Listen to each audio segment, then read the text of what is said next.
Hey everybody, welcome to Garden Time with Belle. Well, today I am going to be doing a simple garden project.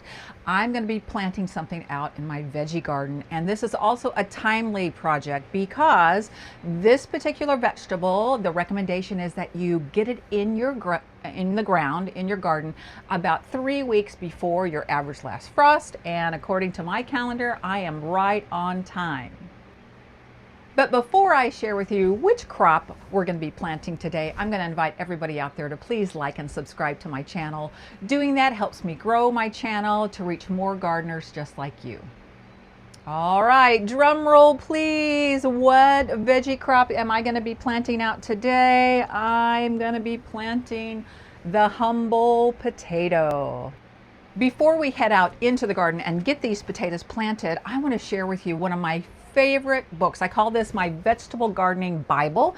This is a book by Joe Lample, and in fact Joe was here in my mid-Missouri community, oh gosh, let's see, in 23, so it's been almost 3 years ago. He came, our master gardening group, and I think the University of Missouri Extension Service brought him in to do a seed starting workshop for those of us that are interested in that. Anyways, he signed my book. He also happens to be a fellow Yoder-built greenhouse owner, so we've connected on a couple of different levels, but anyhow, I cannot recommend this book enough. I'll make sure I leave a link to it in the description below. This is a book I reference all the time as a refresher before I'm going to plant certain crops, and it's a book that's so good I give it to all new gardeners that want to grow veggies. So let's do what I did last night.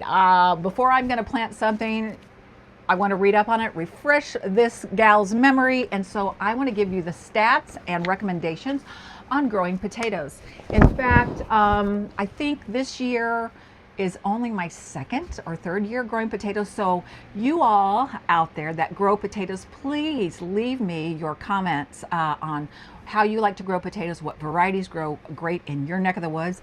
You all probably know that watch my channel. I garden in the Zone 6 here in mid-Missouri, and so the varieties I'm going to share with you today are ones that I grow in my garden and tend to do well. So wherever you source your potatoes, wherever you live and garden, generally speaking, your nurseries are going to carry the potatoes that do best in your area. So we'll talk more about that in a minute. Okay, so here are some really basic things, but potatoes kind of have some unique needs in terms of growing them. So let's talk about that. All right, so I already mentioned it is very timely for me to get these seed potatoes in the ground about 3 weeks before your average last frost, wherever you are. So you always need to know, when is my average last frost? So that's important.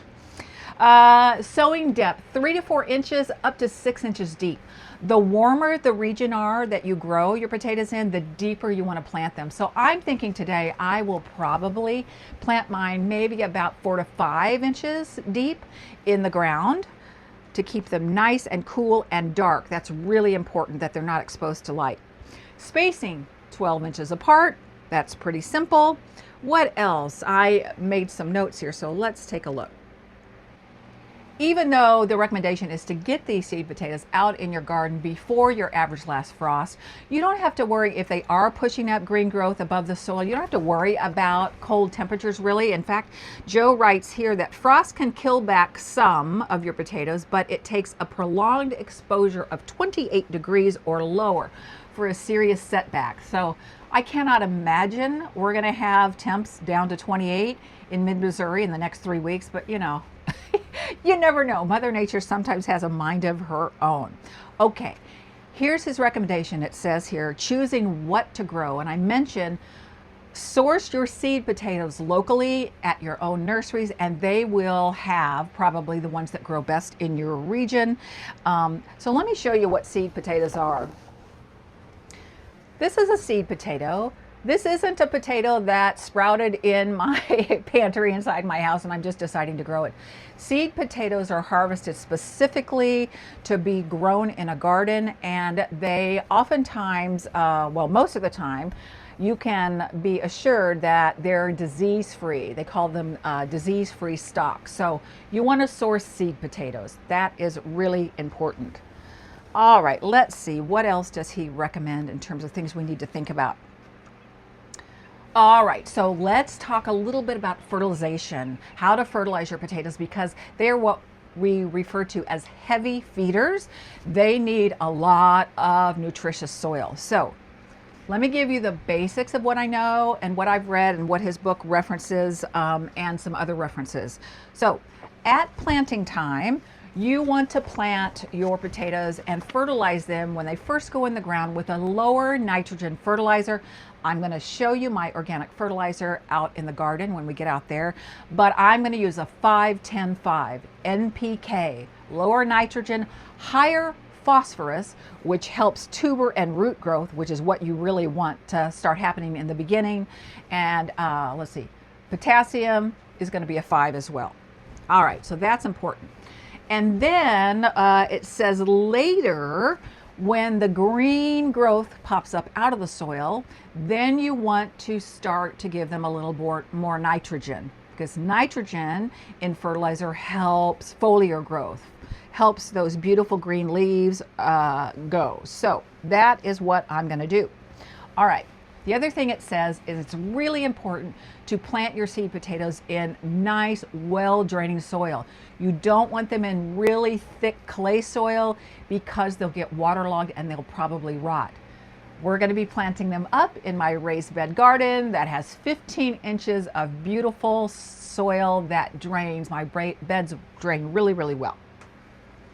One really unique requirement about growing potatoes is the recommendation about hilling up. And let me explain what hilling up means. I'm just going to read it out of Joe's book. So hilling up helps keep light off of the tubers and provides a place for new tubers to form from growing points along the expanding stem with some varieties.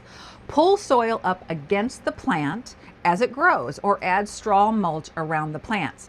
Hill once the plant grows 4 to 6 inches above the soil. Then continue to do this 2 or 3 times during the season, while leaving about 6 inches of top growth above the soil. Okay, so that's really interesting. The other thing you want to keep in mind is companion planting. I've talked a little bit about this before. I have to look it up almost every year, you guys, because I can't remember. But basically, potatoes do not go well when they're placed or grown near other nightshade things like tomatoes, peppers, and eggplant. So these potatoes are not going to go into the beds that I'm going to be growing those crops in this year. That is really important. Okay, let's talk about harvesting. So when to harvest? Well, the varieties that I am growing this year, let me tell you which ones those are. I'm going to grow Yukon Gold. A lot of you have heard about that. You can get those in most supermarkets. Yukon Gold can be harvested as soon as 60 days after you get the potatoes in the ground, up to about 90 days. The earlier that you harvest, the smaller the potatoes are. So I love to start harvesting early and reach in the soil, dig around a little bit, and ping pong ball size or bigger are those little baby new potatoes that are quite expensive at the grocery store. All baby or new potatoes are young potatoes. But you could also leave your potatoes in the ground and let them grow for another 30 days or so, and they'll get bigger and form a more sturdy skin. The Kennebec variety I'm also growing, they take a little bit longer. They're a 90 to 120 day potato. So the Yukon Golds will probably come on first, and then the Kennebec.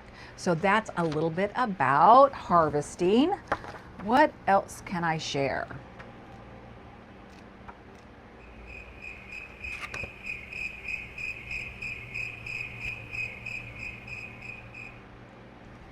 Oh yeah, okay. The other thing I wanted to share about when you can start harvesting, if you let them go a long time, when you know they're really ready for harvest, when they probably put on some good size, is all of that green foliar growth dies back. Your plant's not dead, it's just completing its cycle. It's taken in all the photosynthesis from the sun on those leaves down to create lots of beautiful potatoes underground. So you can really wait until all of that is brown and crusty, and then that's probably the time you're going to have your biggest potatoes. Also, he recommends when you're harvesting, just brush the soil off. Don't wash the soil. You don't want to get your potatoes wet, because if you want to store them for any length of time, they need to dry out just a little bit. Have I mentioned to you all what a glorious spring day it is? Oh my gosh. In mid-Missouri, we get super hot and humid in the summer, so when I can garden on a 60, 65 degree day with a soft breeze, I am really, really grateful for that. Okay, so here we are. This is the bed the potatoes are going to go in. You're going to notice this arch, this cattle panel arch that my sweet husband installed for me, because later in the season I will be growing probably on this side cucumbers that climb up to the top, and then on the opposite side I'll be sowing some Kentucky Lake pole green beans. They work really well for me. So if you don't have a lot of horizontal space in your garden, grow up, right? If you can't build out, build up. So that's what's going to go in there. However, I've got all this amazing real estate right in the center here, and so I am going to put the potatoes in there. Yeah, it might be kind of a reach, right, to harvest the potatoes, but you know what? I'm here for it. I'm probably going to harvest on the ends, and then I can step my way into the bed as I work my way in for the harvest. So I think it'll be fine. Why not? So the very first thing I need to do is I've actually got to get my hoe, and I'm going to dig a trench down the center of this bed, and I'm going to try to go for about 5 inches. So that's what I'll do next. And then after that trench is dug, I'm going to apply the fertilizer I talked about earlier, and I'm going to use, like I always use, this awesome Espoma organic fertilizer. It's a slow release, and it is a 5-10-5 garden food. So that's what I'm going to get my potatoes started with. So I'm going to get after that, and then we'll talk a little bit more what to do next.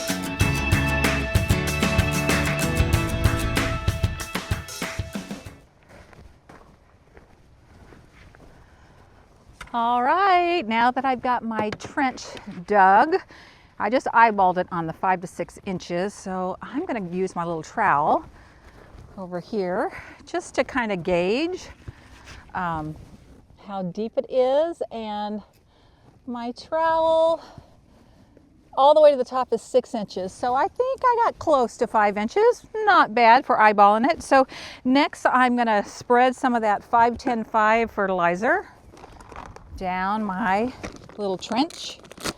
And again, the 5-10-5 is because it's lower nitrogen. That first number 5 is lower than the 10, which is phosphorus. Phosphorus is great for root growth.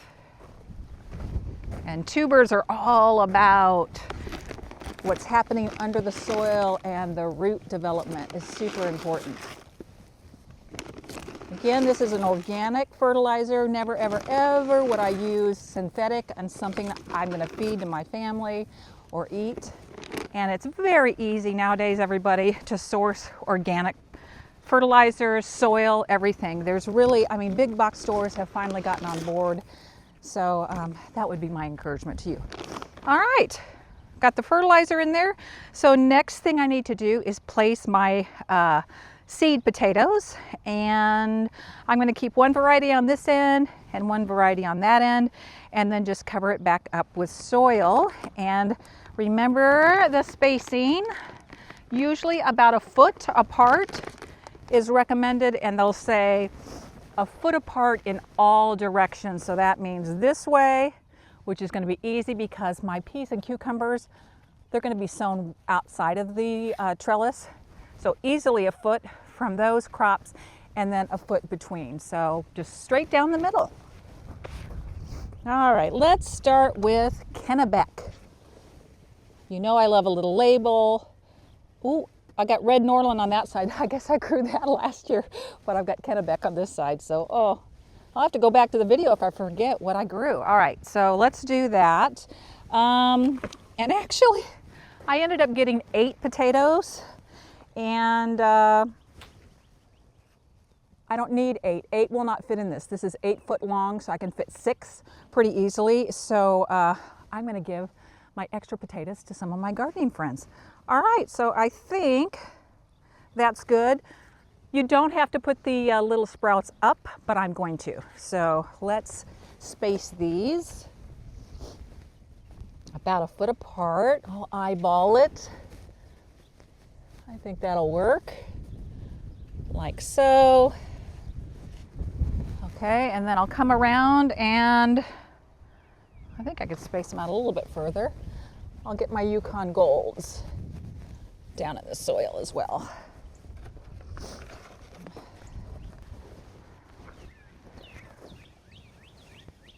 Another thing I thought I might mention to you all, and let's see if I can get my shadow out of out of the frame, but do you see how these seed potatoes, they have 1 sprout, but they have other eyes? If you get a seed potato and it has multiple growth points, you can actually cut a potato this size in half. Maybe I would just do half. And let the scab, let it scab over, let the cut side dry out for a couple days before you plant it. And that way you can, use 1 potato for several. So I'm just gonna go ahead and plant the whole potatoes. But if this had a sprout and this had an eye and this had an eye, I could cut it in half and get 2 plants. All right, the shadows are gonna probably start through. Let me reach through here and get the spacing about right. I think I'm gonna move this down a little bit. I think that looks pretty darn good. Just gonna cover it up.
All right, I have dug my trench.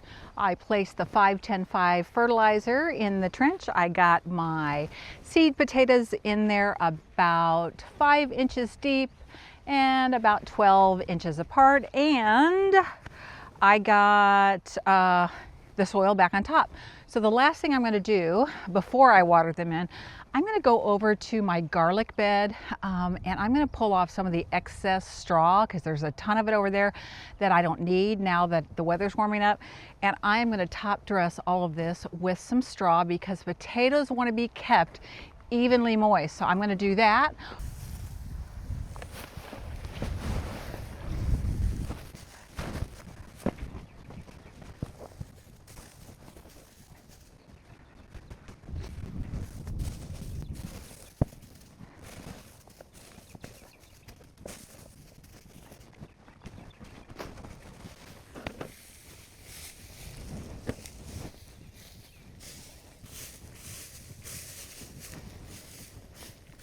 All right. They are done. So now